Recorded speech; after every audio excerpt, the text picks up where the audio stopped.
The issue that Jamal has is that Target promised to invest $2 billion into Black-owned businesses. They've lost $12.4 billion. If they had just paid attention, they wouldn't have had to lose all of this, right? Target said they would put $2 billion in Black-owned businesses. And Bryant said, okay, that's cool. If you want us to get back into supporting you, let's see the receipts. They didn't give any.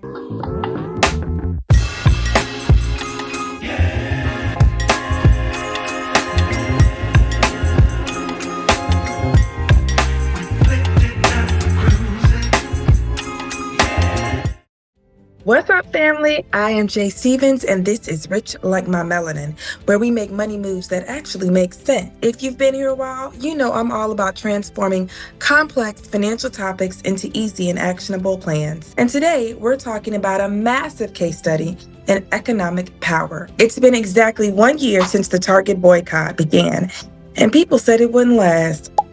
They said it wouldn't matter. But as a finance project manager, I don't look at opinions, I look at the receipts and the facts. So today we're breaking down the billions in lost market value, the leadership shakeup in the C-suite, and what Jamal Bryant's movement tells us about our collective net worth. Let's get into the numbers. So number one, the CEO shuffle. Is it accountability or is it PR? We'll start at the top. When the company was in trouble, that's Target, the first thing that moves is its leadership. That's Target. And in August 2025, Target's longtime CEO, Cornell, announced that he's stepping down and officially leaving his post this month, February 2026. He's being replaced by the COO, Michael Fiddicle. Now, some call this accountability. I call BS. I call it musical chairs. You can't talk slick to a can of oil.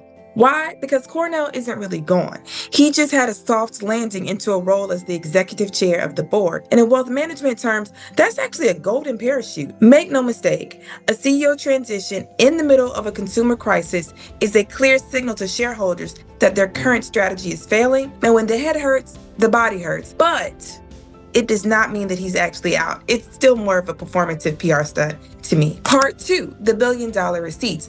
Now let's put some numbers to this. If you want to know if a boycott is working, don't check social media. Don't ask my neighbor.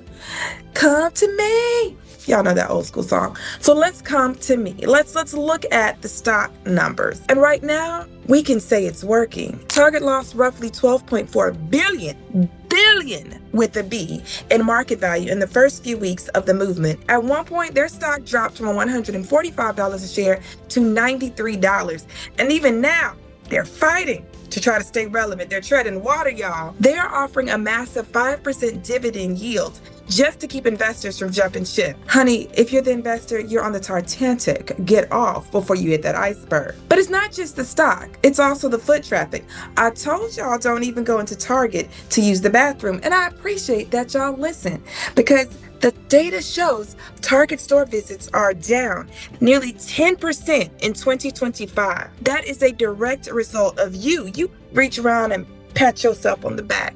That is a direct result of you choosing to buy at different places. And that is called economic voting in action. Now, the third part, the Jamal Bryant Target fast. We have to talk about the catalyst for this, and that's Pastor Jamal Bryant. Now, I know in recent news, some of y'all are mad because his wife was outside with this flesh tone dress on. I think she looked good, and it's none of my business what the first lady want to wear anyway. But let's bring it back to what he and she are really standing for, that Target fast. So Jamal started the 40-day fast to align with Lent in 2025. Over 200,000 people signed up, and that's the people that signed up, not necessarily the people who participated but just didn't feel like giving their information on his website. The issue that Jamal has, and why we are not letting up, is that Target promised to invest $2 billion into Black-owned businesses. That's just $2 billion. They've lost $12.4 billion. If they had just paid attention, they wouldn't have had to lose all of this, right? But Target said they would put $2 billion in Black-owned businesses. And Bryant said, okay, that's cool. If you want us to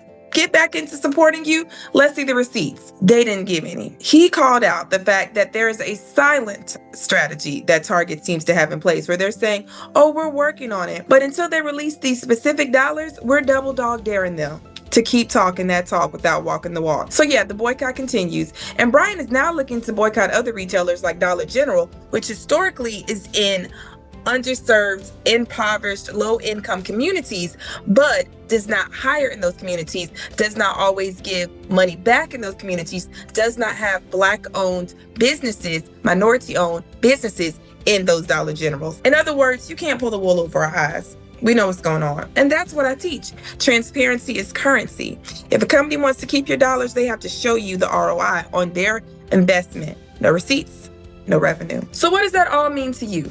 Where do we go from here? Because again, it's been a year. What are we going to do? Two things: investment risk and the power of no. Investment risk. If you are an investor, I told you jump ship. You on a Titanic, girl. You in danger. You have to understand brand equity. If a company's losing its connection with its core customers, the stock's going to be volatile. Do you want to wait and see what happens? No. Don't just buy a brand. Don't just invest in a brand because you like their product. If you know they're losing value, if you know their values, what they stand up for is not aligned with what you stand up for, get out. Your money is worth you speaking up and using it wisely. The second point, the power of the no. We often feel like we can't change the world because we don't have $1 billion. And that's a lie, because Target lost $12 billion. And that's because we decided to do small things. Our collective power of spending $20, $50, $100 elsewhere made a difference. Your spending is your power. And the Target story isn't over. The lesson is clear. Our melanin is a market force. And whether you're boycotting or you're just being more intentional, you are the manager of your own economy. And as I said in that very first Target video where I explained the Montgomery bus boycott, these things take time. But Sam Brennan once told me a change gonna come. So stay encouraged, keep up the boycott. And while you're at it, go ahead and subscribe to my channel and share it with someone who needs to know that they are rich, they are melanated, and their dollars should be appreciated. Peace.